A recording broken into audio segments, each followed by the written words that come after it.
तो दोस्तों, आपका फिर एक बार हमारे चैनल पर स्वागत है।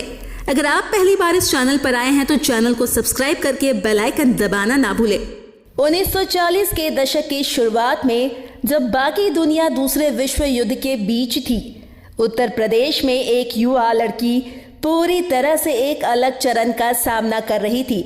उसकी मां ने उसकी शादी एक ऐसे युवक से तय की थी जो 2 गांव दूर अपनी विधवा मां के साथ रहता था। लड़की अपने आगे के जीवन को लेकर काफी घबराई हुई थी, क्योंकि उसने अत्याचारी सासों की कई कहानियां सुनी थी। पर उस लड़की की मां इसके विपरीत एक बहुत ही सभ्य महिला निकली और उसने कुछ भी नहीं मांगा सिवाय इसके कि विवाह अमावस्या की रात को होना चाहिए। ये एक अजीब सी मांग थी, लेकिन फिर भी लड़की के माता पिता इसके लिए राजी हो गए।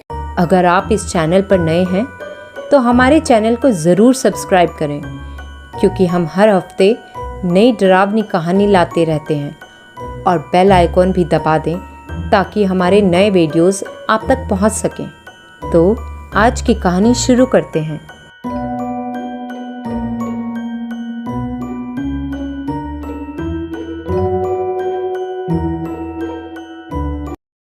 शादी तय तरीके से हुई और लड़की अपने पति की घर की ओर चल पड़ी।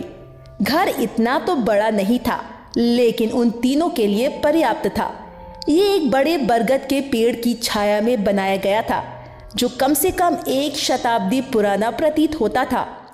चारों ओर सफेद मकड़ी के फूल थे और सामने के अहाते में एक बड़ा सा कुआं था।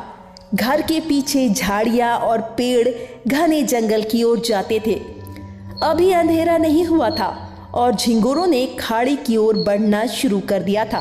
लकड़ी के बीम पर एक पुराना लालटेन जल रहा था, जो कई छोटे कीड़ों को आकर्षित कर रहा था।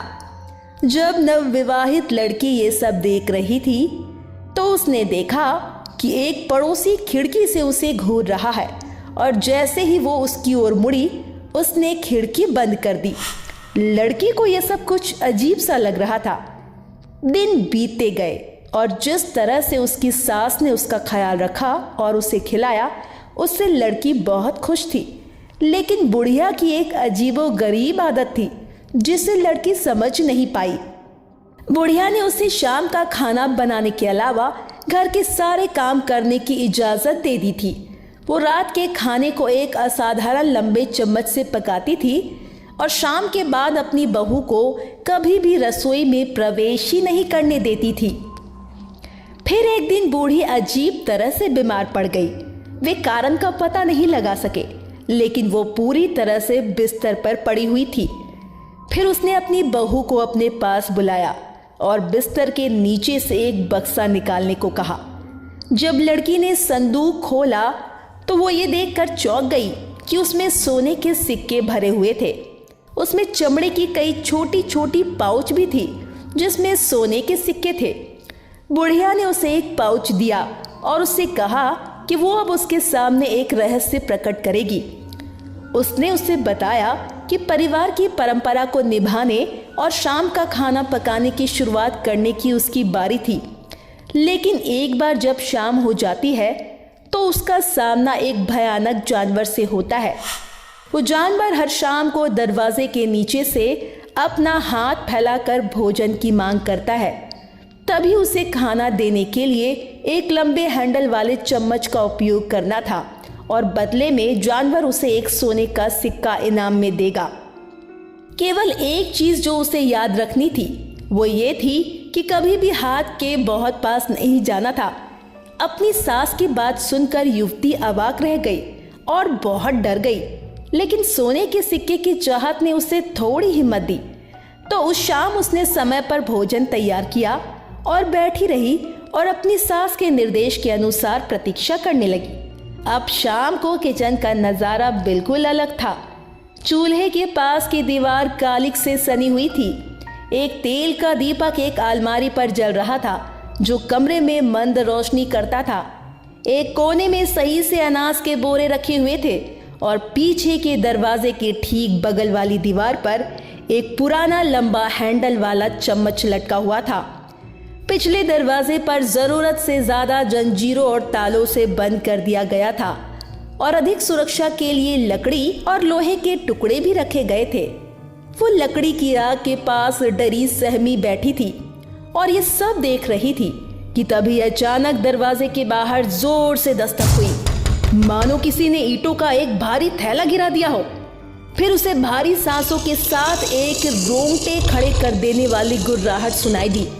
लड़की ने उस स्टूल को कसकर पकड़ लिया जिस पर वो बैठी थी और उसके चेहरे और शरीर पर ठंडा पसीना आ गया। उसका दिल और तेजी से धड़कने लगा और उसने महसूस किया कि उसके हाथ और पैर डर के मारे ठंडे पड़ गए हैं। अचानक पिछले दरवाजे पर कुछ टकराया और जोर जोर से खड़खड़ाने लगा। बेचारी लड़की लगभग होश खो बैठी। वो शोर और भयानक आवाजों को सहन नहीं कर सकी। फिर ये सब अचानक बंद हो गया। धीरे से दरवाजे के नीचे से एक बड़ा काले बालों वाला हाथ अंदर आया। पूरे कमरे से सड़े हुए मांस की बदबू आने लगी थी। उस हाथ को देखकर लड़की डर गई। हथेली लगभग हर जगह फटी हुई थी। हाथ से खून और कीचड़ निकल रहा था। इससे इतनी बुरी बदबू आ रही थी कि वो लगभग उल्टी करने लगी थी। जैसा उसे बताया गया था, उसने कैसे भी कांपते हाथों से उसे खाना परोस दिया।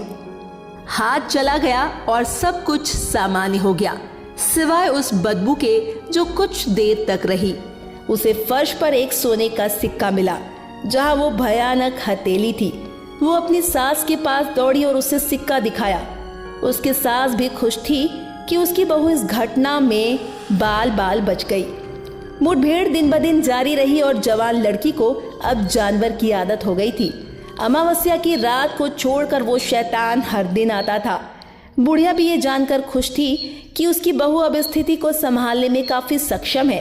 वो बिस्तर पर लेट गई और स्वास्थ्य में सुधार का इंतजार करने लगी। एक दिन बहू को गांव के बाजार से असाधारण रूप से देर हो गई और शाम ढलने लगी थी। जब तक वो किचन में भागी तब तक दरवाजे पर ठहाका लग चुका था। देरी से प्रतिक्रिया मिलने के बाद जानवर बुरी तरह अधीर हो रहा था। वो पहले ही दरवाजे के नीचे से अपना हाथ अंदर रख चुका था और जोर से चिल्ला रहा था। आश्चर्यजनक रूप से लड़की को ये पता नहीं चल पाया कि उसने चम्मच कहाँ रखा था और जल्द ही उसे एक डरावना एहसास हुआ। शोरगुल के बीच उसने दूसरा चम्मच पकड़ा और जानवर को परोसने की कोशिश की, पर अधिक पास होने के कारण हाथ ने उसे पकड़ लिया।